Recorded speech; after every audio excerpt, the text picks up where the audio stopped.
Hello, people. This is Straight to DVD with me, Andy. And me, Dan.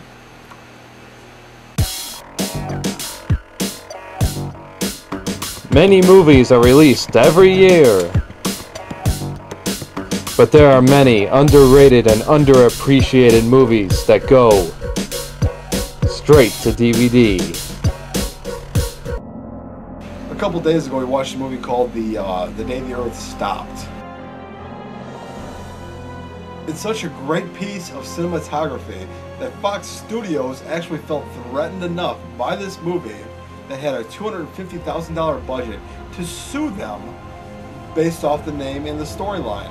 So you know what, if I had, let's just say, I'm ripping off a movie that had a fucking $100 million budget, and I try to be serious about it and drop that down to a $250,000 budget where my actors, I'm the director here, my actors work off of fucking food stamps, that's where this movie goes. And you know what, the best part is the fucking, well, not the best part is the naked bitch, but the second best part is the opening scene where we have millions of fucking Protoss-style carriers cruising in past the moon like they're going to do some damage here towards the Earth. And that's about the most action you're going to see in this piece of shit.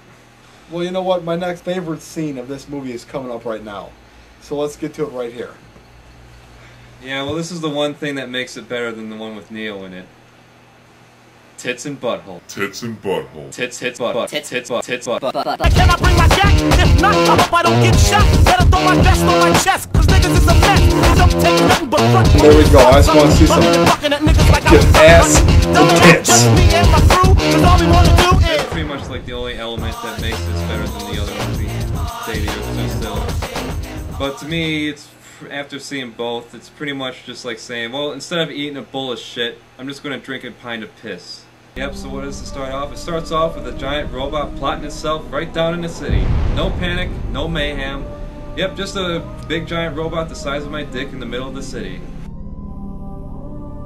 Yeah, so we get some military guys that come in. I don't know if they're, you know, CIA, FBI, CSI. I just call them NRA. I think we found the other one, sir.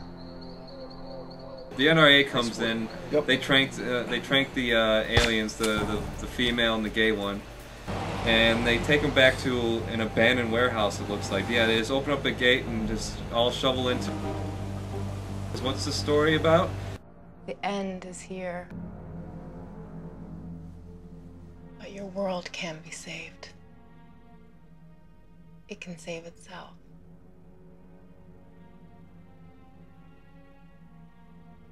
If you can show me that there is value in human life, the destruction can be stopped. Prove this to me, and there will be a tomorrow.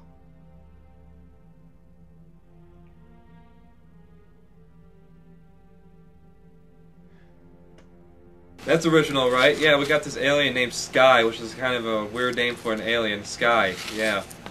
She's out to find the value of human life. Otherwise, these robots, within 24 hours, are going to destroy the Earth by shutting down its core. Yeah, I guess the entire Earth needs to be destroyed this time, instead of just the human race. So, you know, up in the ante there. Originality. You know, destroy the fucking humans, that's fine, fuck them. But you know what did the fucking animals and the fucking insects and the plants? You know, you gotta destroy the whole Earth? Come on now. That's kind of over dramatic. Oh yeah, unlike the what the title screen suggests in the trailer, let's take a look at that trailer for a second there.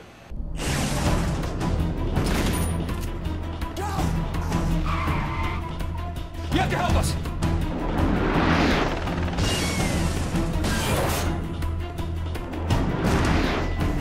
Everyone back with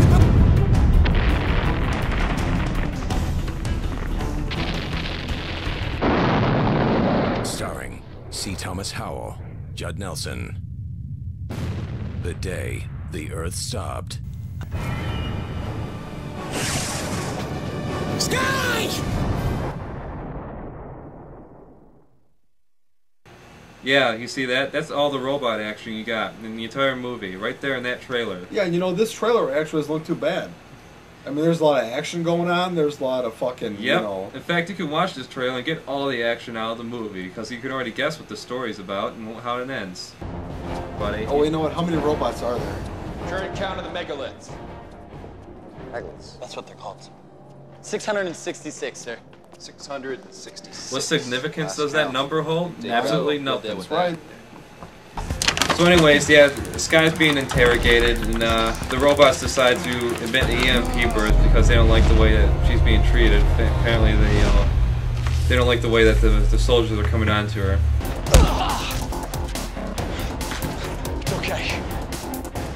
It's okay, I'm getting you out of here. And so Joshua, our main character and director of this piece of shit film, he kidnaps Sky and they all run off together.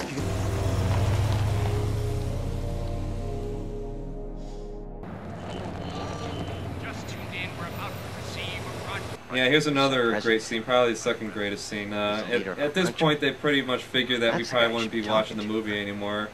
And then this happens. That's when this crazy motherfucker jumps over the fucking screen like he's on steroids and acid at the same fucking time. There's aliens all over this city, and you guys are the only people in the working car. So get out, or I shoot the bitch. Now, move it. Go, go. Move it! And then there's a chase scene. There's a nice elaborate chase scene right here. Yeah, look at that. Look at them weave out in and out of those cars. Yeah. Yeah, and they're chasing them down to this warehouse, and they hide behind the truck. And watch what the soldiers do right here. Watch. Watch. Chance to hand over the girl.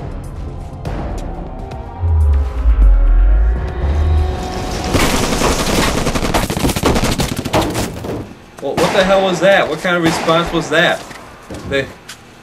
What if they were there? They could have shot them both and ended this piece of shit movie already. We could have been at the credits. At one point, Sky comes across a woman giving birth. She realizes the beauty of human life. What you felt in your heart, that's it. That's what it's all about. Tell me we did it. What else do we have to do? I must get back to my transport. That's it? I just have to get you back to the transport? And so we get to the end of the movie where Joshua carries Sky. This guy shoots him. He gets vaporized.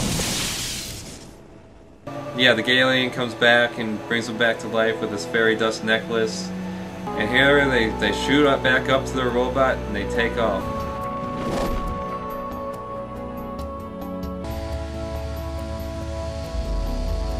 Wow, yeah. Wow, look at that flare effect. And you can't leave out the very emotional ending. It's more emotional than Titanic. Okay? I'd say so. Listen to this speech. I know, it's more emotional than The Notebook. Okay? Right here. This brought tears to my eyes. I was sobbing like a fucking baby who didn't get his bottle. Right here. My short time on the other side taught me that we had to learn to live in harmony. Not just with ourselves, but with the entire universe. They returned to their planet, leaving us here to pick up the pieces. Our families were reunited. Our cities rebuilt. Somehow, every night my eyes searched the stars, wondering where she might be among them. We had learned the value of peace. And just as the memory of her face would fade, so would the warning that she had brought with her. Our world, once divided, learned to hope together. But I knew they would be watching. And that pretty much sums up the movies. Yeah, this is straight to DVD. And before we finish up here, what do you review that movie? What's your fucking rating on that movie? I'd say I'm going to give it 3 fuck yous, a shit sandwich, covered in gravy, coming out Chef Ramsay's asshole. I'd give it a thumb up his ass, a thumb up my ass, and his thumb up your ass. See you next time. Out from the honeys, pal.